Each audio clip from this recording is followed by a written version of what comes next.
O Senhor esteja convosco. Ele está no meio de nós. Proclamação do Evangelho de Jesus Cristo segundo Marcos. Glória a vós, Senhor. Naquele tempo, alguns fariseus se aproximaram de Jesus. Para pô-lo à prova, perguntaram se era permitido ao homem divorciar-se de sua mulher. Jesus perguntou: o que Moisés vos ordenou?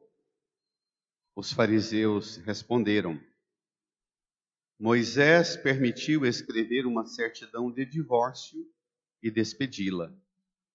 Jesus então disse: foi por causa da dureza do vosso coração que Moisés vos escreveu este mandamento. No entanto, desde o começo da criação, Deus os fez homem e mulher. Por isso, o homem deixará seu pai e sua mãe, e os dois serão uma só carne.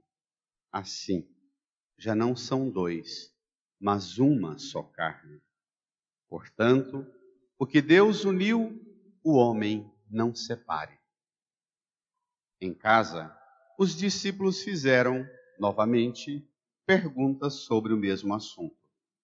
Jesus respondeu: quem se divorciar de sua mulher e casar com outra, cometerá adultério contra a primeira.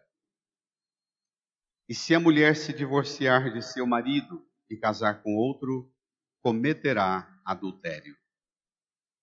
Depois disso, traziam crianças para que Jesus as tocasse. Mas os discípulos as repreendiam. Vendo isso, Jesus se aborreceu e disse: deixai vir a mim as crianças, não as proibais, porque o reino de Deus é dos que são como elas.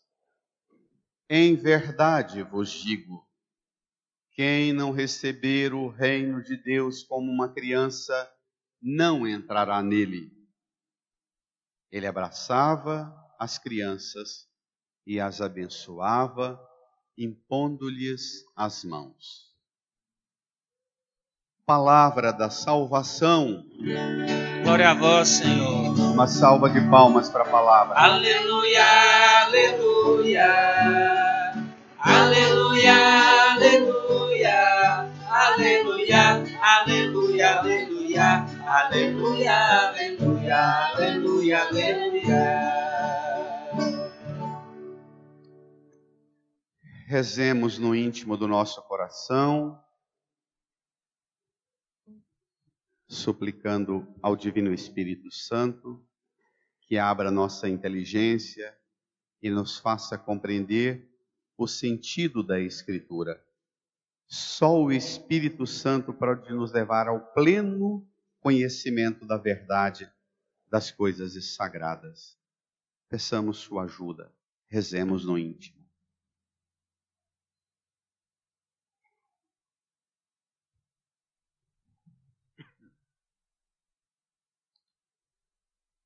Amém. Jesus, o Salvador nosso, consumou, por meio dos seus sofrimentos, a nossa redenção. Ele que consumou, por meio dos sofrimentos, a nossa salvação, não se envergonha de nos chamar irmãos. Tão bonito isto na carta aos Hebreus.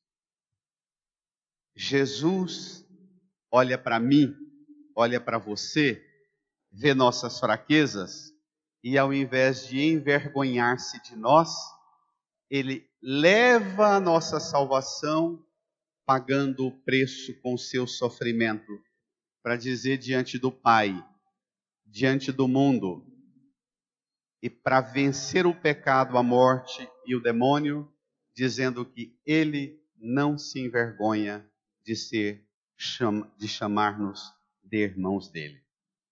Nós estamos hoje no capítulo 10 de Marcos. Esse texto que acabamos de ouvir põe-nos diante do terceiro anúncio da paixão. Lembro os irmãos que há várias semanas eu pedi que a gente fizesse um mutirão para acompanhar, lendo e relendo, muito os capítulos 7, 8, 9 e 10. Esse texto agora está intimamente ligado ao terceiro anúncio da paixão.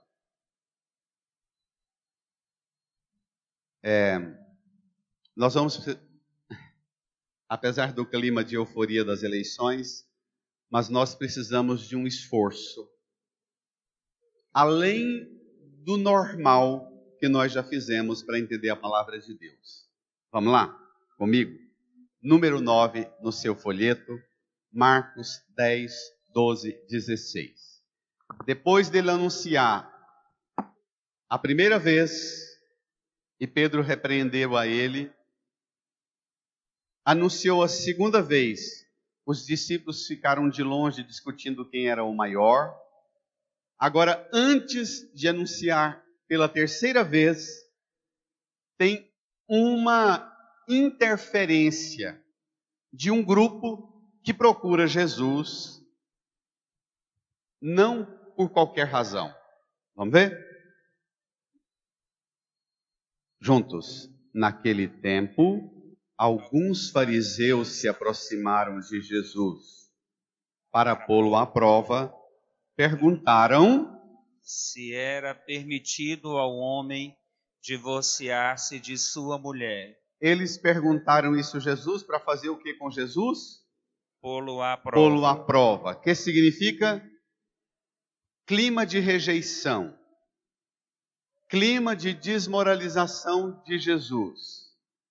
Vamos provocar esse camarada para que ele solte umas besteiras aí e assim a gente pode tramar e eliminá-lo. É o mesmo que uma eleição, não é? Os fariseus se elegiam a si mesmos como uma casta. Mais ou menos no ano 300 até a vinda de Jesus, esses últimos 300 anos antes da chegada de Jesus, Israel viveu um período de grande crise, com uma invasão do Império Grego, Império Helênico, que tentou muito eliminar a identidade do povo de Israel. E o povo grego tentava fazer isso interferindo na religião, no templo. Eles, todos os relatos, sobretudo do livro de Daniel, que a gente conhece, lá os relatos todos dos meninos na fornalha, na cova dos leões, aquilo é o ambiente da imposição da cultura grega. Surgiram movimentos dentro da religião judaica de resistência à imposição da cultura grega. E os fariseus é um movimento leigo, que surgiu dentro da religião judaica, um movimento, um tipo de confraria, uma irmandade. Como os movimentos de hoje, Vicentino, Renovação, Apostolado, um movimento assim. Tinha muitas coisas boas, mas com o passar do tempo virou um partido político dentro da religião. Toda essa discussão da manipulação religiosa para a manipulação política, que é absolutamente perigosa. Os fariseus eram uma confraria muito bem organizada. Se hoje eu chegar no Ivanildo e falar, Ivanildo, você é um fariseu. O Ivanildo se levantar ali no meio da igreja e falar, padre, você é um fariseu. Isso é o mesmo que clima de briga, é ofensa.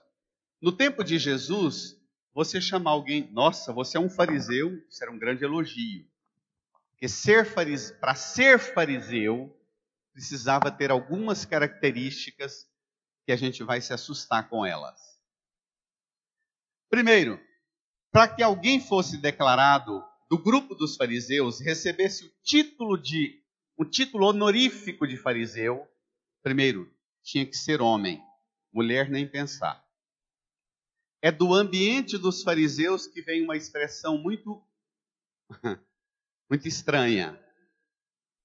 Entre eles, no meio judaico, se dizia: é melhor queimar a Bíblia do que ensiná-la a uma mulher.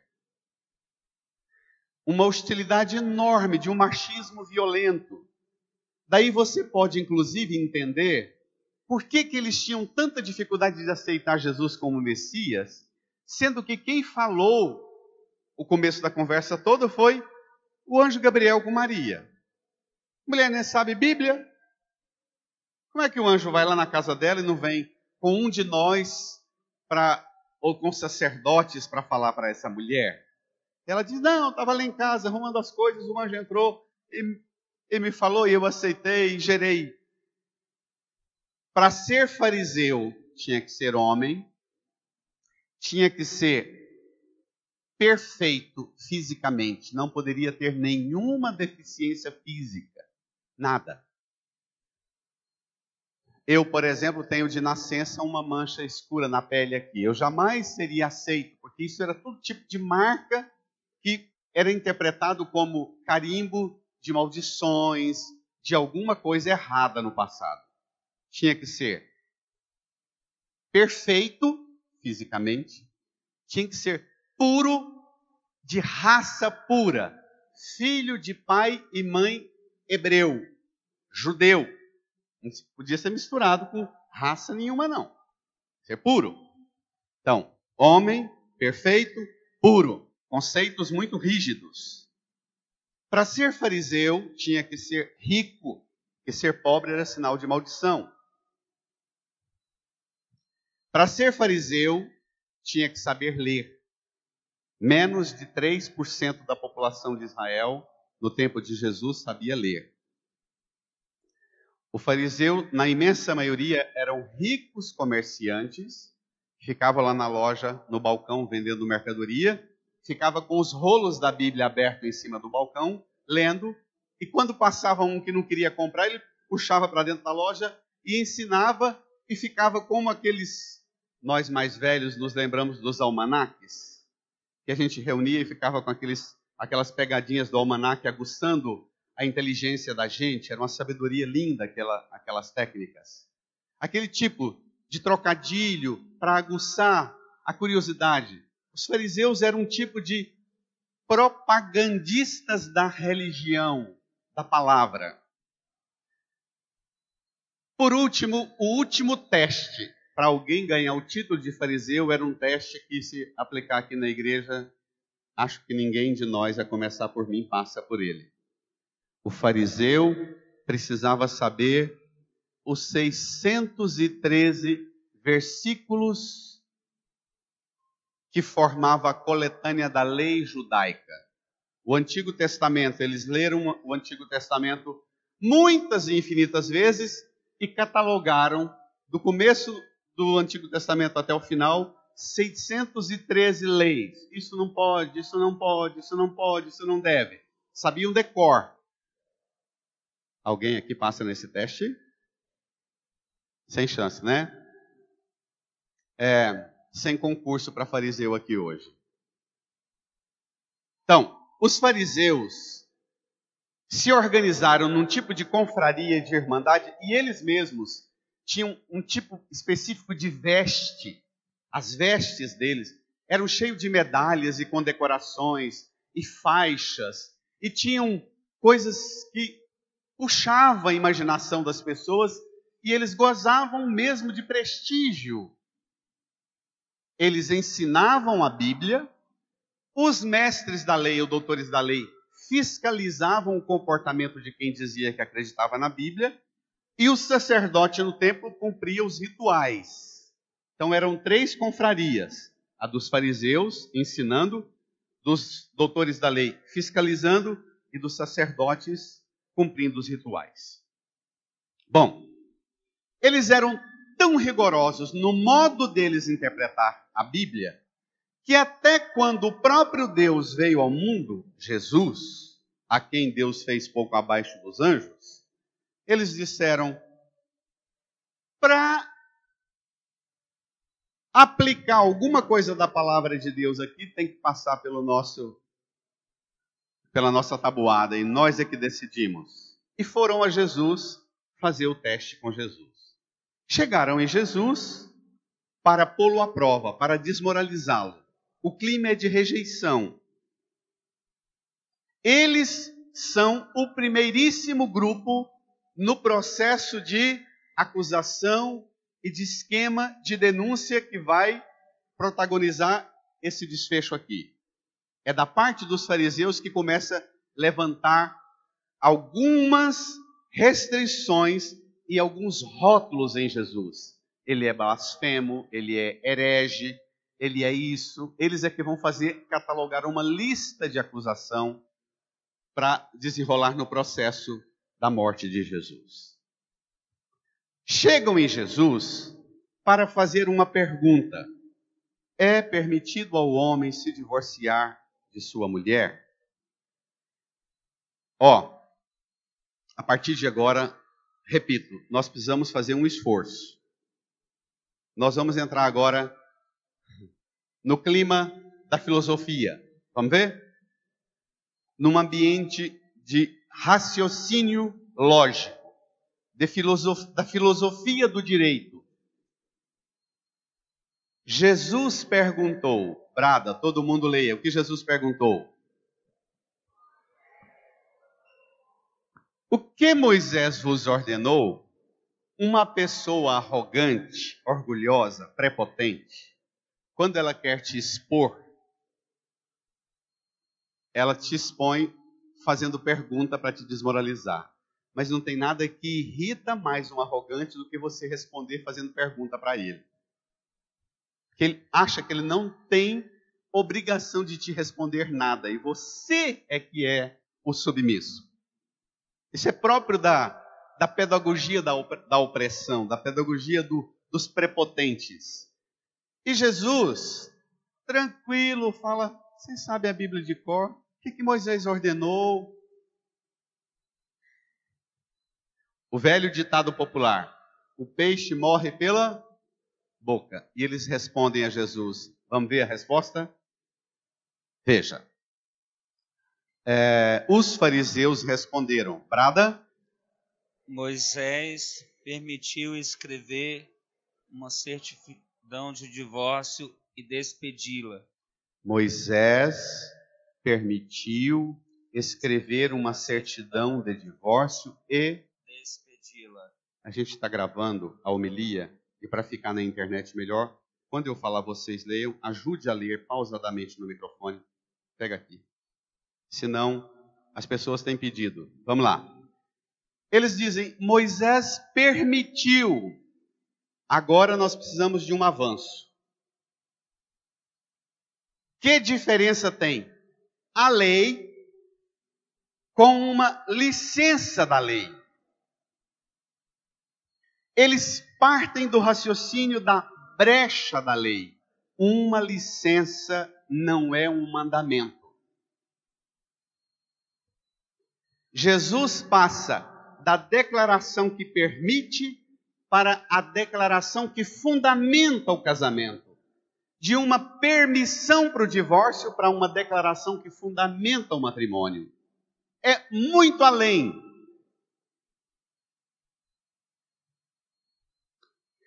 A provocação que eles fazem a Jesus, Jesus devolve a eles agora numa resposta extraordinária.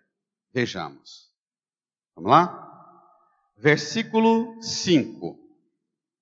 Todos vocês... Desculpe, não. Versículo 6. Todo mundo? Não. 5. Jesus então disse, desculpem, foi por causa da dureza do vosso coração que Moisés vos escreveu este mandamento. Foi por causa do quê? Da dureza do vosso coração. Que Moisés vos escreveu este mandamento. Olha, esse salto, ele é qualitativo e quantitativo. Foi por causa da dureza do coração de vocês que Moisés escreveu esse mandamento. Lá em casa nós somos 10. Dos 10, nós temos 4 situações de divórcio no grupo dos irmãos. Dos 4, eu tenho liberdade de pregar isso porque converso isso com os meus irmãos e falo disso muito. Também na pregação com eles. Não conheço uma separação na minha família que a causa não foi a dureza do coração de um, ou na imensa maioria, a dureza do coração dos? É ou não? Meu irmão mais velho, que já faleceu, ele ainda dizia assim: Antônio, que burrada que eu fiz. Eu achava que divorciando e montando um outro casamento, eu encontraria felicidade, e aumentaram os problemas para mim. Eu troquei de problema. Ele dizia isso com lágrimas. Com lágrimas. Por que que eu não me esforcei mais para estar junto com os meus filhos, as minhas filhas? Ele dizia isso com lágrimas. Nós chegamos a um ponto tão delicado em que a gente não pode, na linguagem inclusiva, que é essa linguagem da ideologia do sistema da degeneração da sociedade, para a única regra da sociedade ser somente a regra da mercadoria e do consumo, então se degenera as relações, degenera os princípios e os fundamentos. Você não pode usar uma linguagem. Hoje o Papa Francisco disse assim: por vezes nós somos ameaçados a não poder falar mais do matrimônio em respeito a quem se divorciou. Ele dizia: não, a nossa linguagem do matrimônio é em defesa e em coerência com o que Cristo apresenta como fundamento. Isso pede de nós caridade, amor, presença com quem viveu o sofrimento da separação, do divórcio, uma vez ou mais vezes. Nós precisamos ter caridade com quem enfrenta essa situação de sofrimento. Mas nós não podemos deixar de falar do fundamento. Porque a linguagem chamada ideologicamente de inclusiva é exatamente para você perde os fundamentos. Qualquer trem é qualquer trem. Homem com homem, mulher com mulher, qualquer coisa. Vamos lá? Entendeu, Maria? Quando eu falar toda a igreja, você lê pausadamente aí para a gravação ficar decente. Vamos lá. Agora Jesus diz assim, depois dele falar: foi por causa da dureza do vosso coração que Moisés vos escreveu este mandamento. Versículo 6, toda a igreja. No entanto, desde o começo da criação, Deus os fez homem e mulher. Por isso, o homem deixará seu pai e sua mãe, e os dois serão uma só carne. assim, Já não são dois, mas, uma só carne. portanto, O que Deus uniu, o homem não separe. Casamento não é invencionice da igreja. Os professores de história dos nossos meninos do ensino médio e no cursinho falam que casamento é o processo de defesa do patrimônio acumulado, que a igreja se serviu da instituição do matrimônio para preservar o matrimônio e inventou o casamento. Essa é a linguagem que nossos meninos escutam no ensino médio e nos primeiros anos de faculdade. Essa é a interpretação que se faz. Jesus fala que não. Que a licença para divorciar não é superior ao fundamento.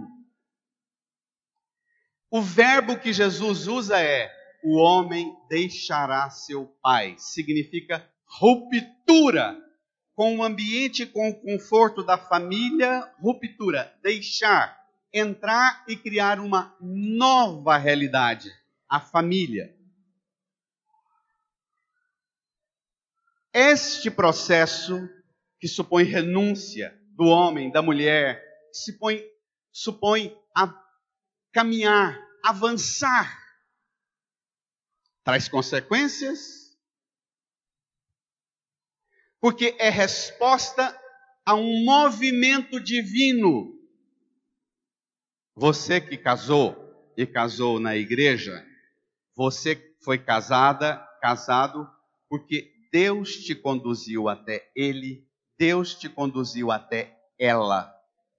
Você é resultado do movimento da mão de Deus.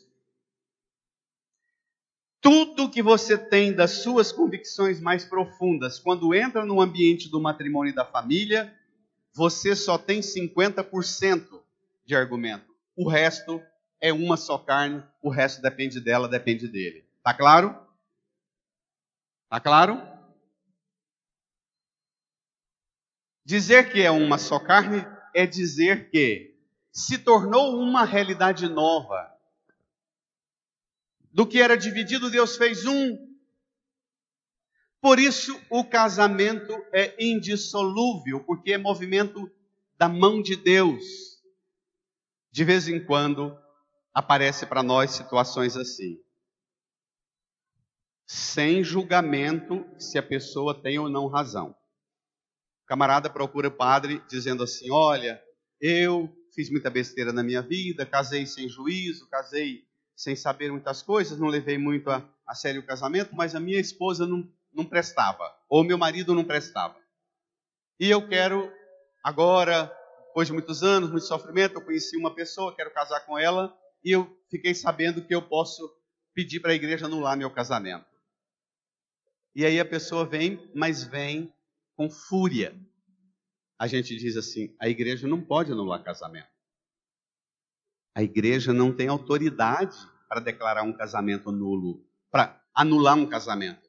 Ela declara, se você tem elementos que não houve comunhão plena entre você e a esposa, entre você e o esposo, a igreja investiga cuidadosamente com os princípios jurídicos da fé, e ela declara se houve ou não, mas ela não pode anular um casamento. A igreja não tem autoridade para anular um casamento. Não compete a ela. Não é assim.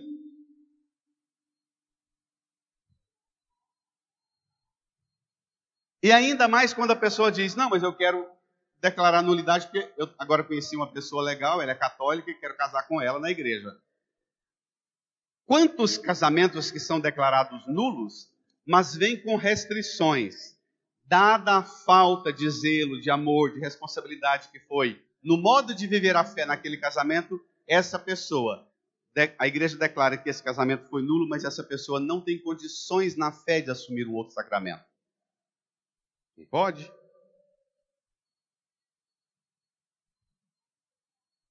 Filosofia do direito que chama. A gente precisa... Jesus está sendo abordado por alguém que pôs a licença no lugar do fundamento. Nós no Brasil somos escravos do quê? Das brechas da lei. Não somos? A começar a brecha da lei. A começar por, de cada 100 jovens e moças que terminam o curso de direito, menos de 10% dá conta de passar na prova da OAB. Fazem uma faculdade, pagam, mas não aprendem o direito. Imagina as consequências disso.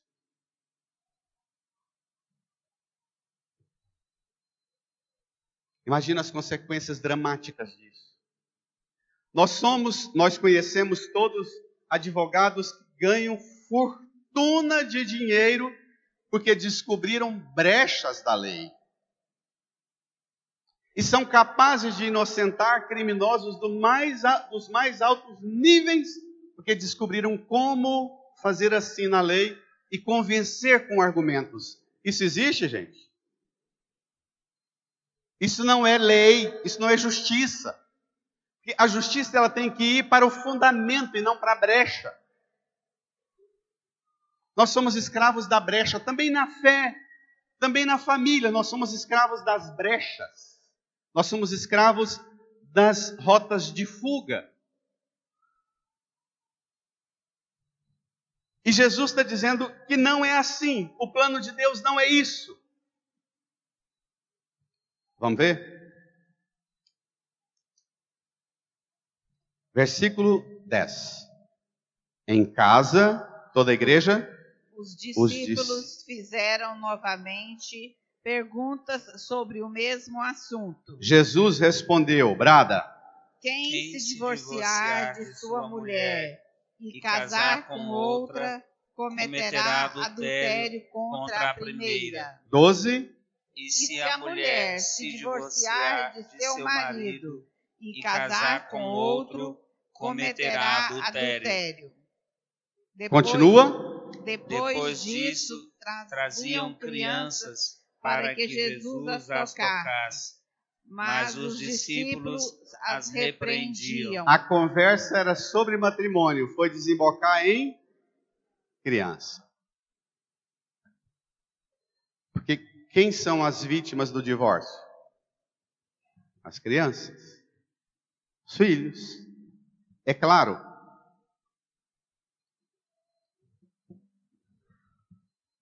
Irmã, irmão, olhe para a cruz. Foi por causa do quê que Moisés escreveu isso? Da dureza do coração. Você pode pensar assim: tem razão, meu coração é mesmo duro, eu tenho o direito de divorciar. Só que, na primeira leitura fala que Deus criou tudo e pôs diante de Adão todos os animais. Ele passou, deu nome a todos, mas não encontrou uma companheira. Deus fez vir um sono sobre Adão, e depois do sono Deus abriu-lhe o lado, tirou uma costela, fechou com carne, e da costela criou osso dos ossos, carne da carne, ossos do osso de Adão. A mulher tirada da costela de Adão prefigura a igreja que é tirada do lado de Cristo, traspassado pela lança. Os soldados, quando receberam a reivindicação dos apóstolos, dos amigos de Jesus, da família de Jesus, para sepultar Jesus, os soldados disseram: vamos fiscalizar, porque vai que tira da cruz, ainda tão vivo, ainda vai fazer bagunça. Chegaram perto do que estava à direita, quebrou a perna, o que estava à esquerda quebrou-lhe a perna, mas chegando perto de Jesus, vendo que ele estava morto, como Adão adormecido, não lhe quebraram as pernas, mas com a lança traspassou-lhe o lado, ao tirar a lança derramou água e sangue. Por este sangue e por esta água, Cristo funda e cria a sua esposa, a igreja. A igreja passa a gerar filhos pelas águas do batismo, a sustentar os filhos pelo sacramento da Eucaristia e os demais sacramentos. E esses filhos, nascidos do novo Adão e da nova Eva, que é a igreja, esses filhos são gerados para, pasmem, agora eu vou usar 4 palavras muito difíceis de digerir. Esses filhos que são frutos da nova Eva, tirada do lado de Cristo, o novo Adão, esses filhos são gerados para a obediência. Não mais para a violência de irmão matando irmão, os 2 filhos primeiros de Adão e Eva. A cena de Jesus se aborrecendo porque repreendiam para que Jesus não fosse perturbado. Pegue comigo, versículo 13. Crianças, vai sobrar para vocês agora, criançada. Preste atenção, meninada, no que vem agora. Versículo 13. Depois disso, traziam crianças para que Jesus as tocasse. Pai e mãe, vô e vó, olha o verbo. Traziam. Na fé, a gente leva os filhos para a fé. Levar o filho, a filha a Cristo é uma dinâmica e um movimento natural de cada pai e cada mãe. Pai, a mãe tem que trazer. A criança não vai por conta própria. Posso desabafar? Desde que fiquei padre, sempre aprendi muito ficando na porta da igreja, na entrada e na saída. Para conhecer, aproximar das pessoas. E tenho sempre como disciplina, não como virtude minha, mas como disciplina ao meu ministério, o modo de ficar dizendo Deus abençoe para as pessoas. Deus abençoe. A imensa maioria das pessoas não dizem amém. Tem uns que falam, então tá, de boa, legal. Deus te abençoe. De boa, legal. Você também. Você também precisa de bênção. Tem uns que ficam bravos comigo. Deus abençoe você também precisa de bênção. Claro, a discussão não é essa. Alguns pais e mães, a criança vem com tanto de brinquedo na mão e fala, vem cá, dá a mão para o padre, pega na mão do padre. Eu digo, pega na mão do padre não, pede bênção. Pede bênção. É disciplina.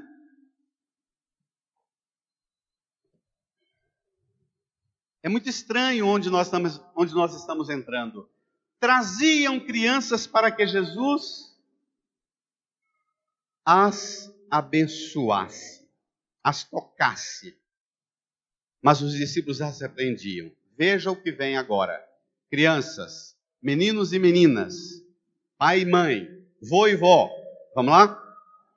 Vendo isso, Jesus se aborreceu e disse, deixai vir a mim as crianças, não as proibais, porque o reino de Deus é dos que são como elas. Em verdade vos digo, quem não receber o reino de Deus como uma criança, não entrará nele. Ele abraçava as crianças e as abençoava, impondo-lhe as mãos. Eu aprendi errado. Não necessariamente errado, mas eu aprendi esse texto de forma limitada, reduzida. Qual era a interpretação que a gente fazia desse texto? Que Jesus é um bonzão. Pode deixar, meninada. Quando Jesus fala aqui, deixai vir as minhas crianças, nós pensamos sempre em quê? Inocência e pureza. Eu assustei muito quando eu fui aprender que na Bíblia criança não significa inocência e pureza. Sabe o que significa criança na Bíblia? Preguei isso há poucos dias e devolvo. Significa obediência, disponibilidade, submissão, disciplina e principalmente dependência absoluta do seu tutor. Pai, mãe, vovó. Quando Jesus fala que não entra no reino quem não é como uma criança, está dizendo que no reino não entra gente sem obediência, submissão, não entra no reino de Deus de jeito nenhum. Gente que não aceita se submeter à autoridade de Deus e à autoridade do pai e da mãe. Disponibilidade, disciplina, são todas palavras ameaçadoras para o mundo de hoje. Criança na Bíblia, sabe o que significa crianças? o pai e a mãe falam, a criança respondia no nosso tempo de nós mais velhos o quê? Sim, papai. Sim, mamãe. Sim, papai. Sim, mamãe. Hoje não. Hoje você vê pai e mãe, vô e vó correr atrás de mim dizendo assim, mamãe já vai, papai já vai, espera um minutinho, mamãe já está indo, já estou chegando, já vou. Hoje são os pobres dos pais que correm atrás na disponibilidade o tempo inteiro dos berros e dos gritos dos meninos. Estou exagerando ou isso existe? Nós invertemos. E porque nós invertemos, nós estamos com as duas pontas da vida no limite do estrago. As crianças, os pedagogos, os psicólogos e os psicopedagogos usam uma expressão desde os anos 90. A infantocracia, a ditadura da meninada que manda. E porque a meninada manda, a gente vai ficando velho e vai ficando igual criança. O que está acontecendo? Nós estamos ficando uns velhos custosos, uns velhos sem disciplina, sem obediência, sem docilidade, sem disponibilidade. Eu tenho acompanhado gente que dia e noite fala, padre, é impressionante. Convivi com a minha avó, mãe da minha mãe, mãe do meu pai do meu pai, meu avô. Era uma pessoa serena, equilibrada. Foi até o último suspiro no nível de equilíbrio, de sabedoria, de ciência. Padre, ninguém aguenta meu pai, ninguém aguenta minha mãe, o velho está custoso. Isso também existe? As duas pontas da vida perdendo a sua mais preciosa natureza. Disponibilidade, obediência, disciplina, submissão. Essas palavras são uma ameaça para a nossa noção de liberdade. Olhe para a cruz. Foi por causa da dureza do vosso coração que Moisés permitiu. Jesus não fala, foi por causa da dureza do coração que Deus autorizou mudar a Bíblia. Jesus remete para Moisés. Família dividida, família destruída é fruto de cabeça dura, de coração duro. E não tem coração duro que o sangue de Jesus não tem poder de amolecer. Amém? Não tem coração duro superior à autoridade da força do sangue de Jesus, da água que brotou do lado do Cristo que ressuscitou. Não tem coração duro e cabeça dura e alma fechada que o próprio Senhor não tenha poder de resgate. Hoje não é dia da gente falar mal de quem é divorciado. Hoje é dia da gente ter profunda compaixão, solidariedade, amor, acolhida a quem vive o sofrimento do divórcio. Mas hoje é dia da gente proclamar o fundamento supremo que Cristo, o Pai e o Espírito Santo querem e entendem para a natureza da vida na família e do sacramento do matrimônio. Uma só carne. Um esposo que, fazendo a vontade da esposa, está fazendo a vontade da própria carne. Uma esposa que, fazendo a vontade do esposo, está fazendo a vontade da própria carne. Essa submissão total, disponibilidade total, disciplina total. Para nós, liberdade é poder aprontar todas.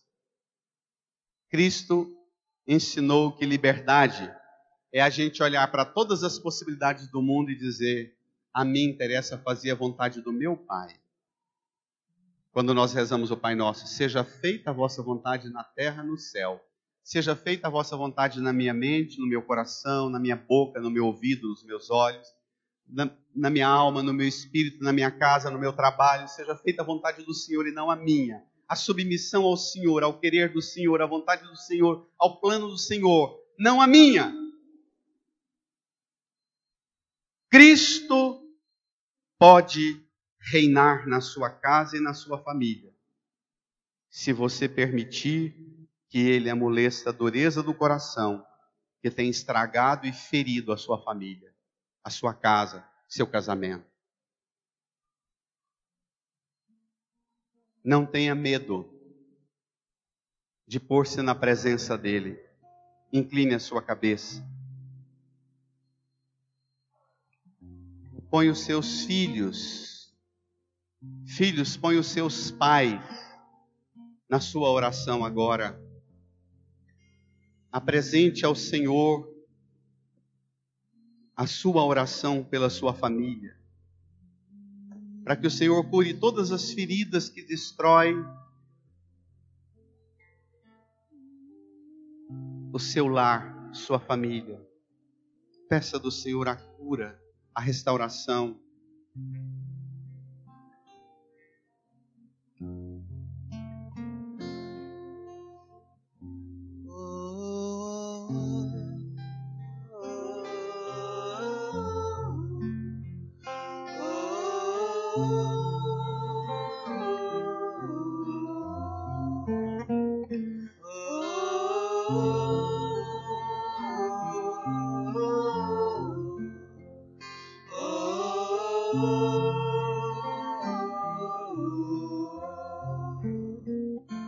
Das muitas coisas do meu tempo de criança, guardo vivo na lembrança o aconchego do meu lar. No fim da tarde, quando tudo se aquietava, a família se ajuntava lá no alpendre a conversar. Meus pais não tinham nem escola e nem dinheiro, todo dia, o ano inteiro, trabalhavam sem parar. Faltava tudo, mas a gente nem ligava. O importante não faltava, seu sorriso e seu olhar. Oh, oh, oh, oh.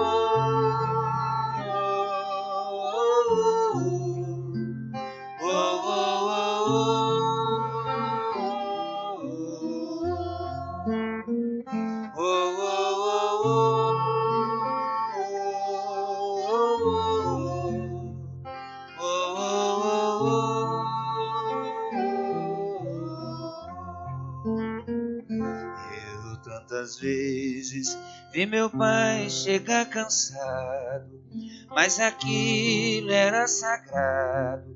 Um por um ele afagava e perguntava quem fizera a estripulia, e mamãe nos defendia, e tudo aos poucos se ajeitava.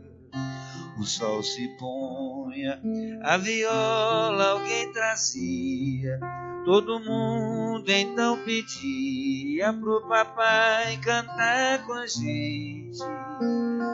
Desafinado, meio rouco e voz cansada, ele cantava 1000 toadas, seu olhar no sol poente. Oh, oh, oh, oh.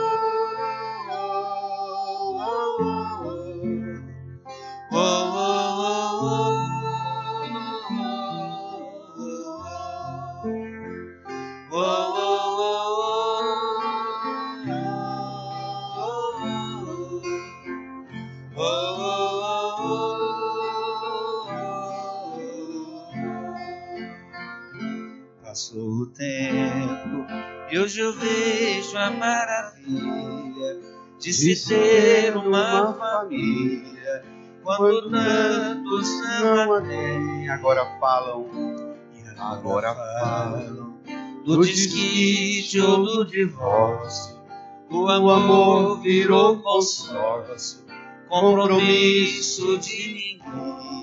Há tantos filhos que bem mais do que um palácio gostariam de um abraço e do carinho entre seus pais. Se os pais amassem, o divórcio não viria. Chame a isso de utopia, e eu a isso chamo paz. Oh, oh, oh, oh. Todos de pé. Estenda as mãos para a cruz de Jesus. Deixe o folheto no banco. Estenda as mãos aqui para a cruz. As duas mãos.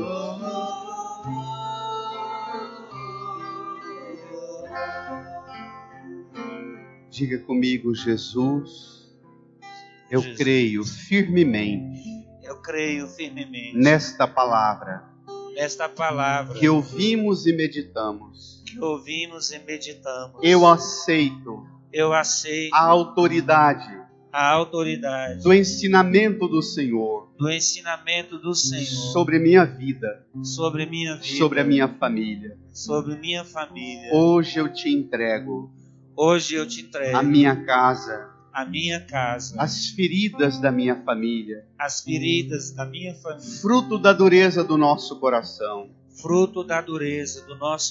por seu sangue, por sua lágrima, por seu suor, pela água que derramou do seu lado.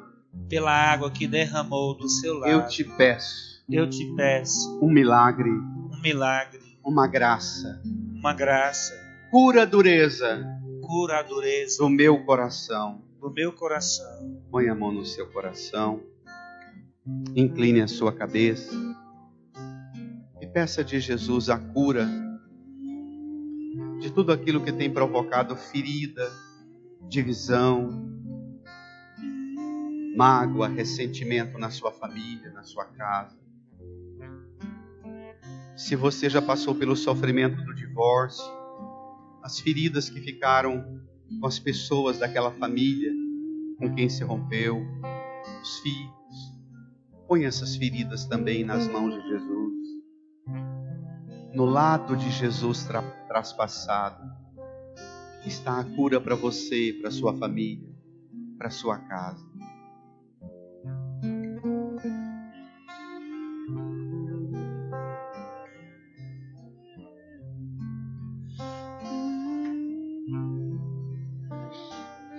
Jesus, como uma criança, obediente ao pai e à mãe, eu quero ser obediente a Deus, submisso a Deus, disponível para fazer a vontade de Deus.